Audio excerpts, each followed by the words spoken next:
BJP గెలిచిన సంతోషం లేదు, కాంగ్రెస్ ఓడిన బాధ లేదు. ఈ ఫలితాలను పట్టిస్తే దేనికి సందేశం ఇది?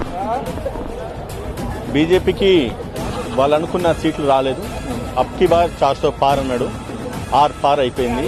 బీజేపీ మీద ఉన్న ప్రజలకు ఉన్న వ్యతిరేకత, కాంగ్రెస్ పార్టీ మీద ఉన్న సంపూర్ణ విశ్వసనీయత, ఈరోజు కేంద్రంలో వచ్చిన రిజల్ట్ బట్టేసి ఇప్పటికైనా కూడా మా అధ్యక్షులు రాహుల్ గాంధీ గారు ప్రధాని కావాలనే ఒక సంకల్పం ప్రజల గుండెల్లో ఉన్నది. ఇంకా రిజల్ట్స్ పూర్తి కాలేదు. ఒకవేళ ప్రజల సంకల్పం బలమైందైతే ఖచ్చితంగా ఈ రాత్రికాల తీర్పు రాబోతుంది. అత్యధిక మెజారిటీతోని, మ్యాజిక్ ఫిగర్స్తోని కాంగ్రెస్ పార్టీ కేంద్రంలో జెండా ఎగిరేస్తున్న పూర్తి విశ్వాసం మాకుంది.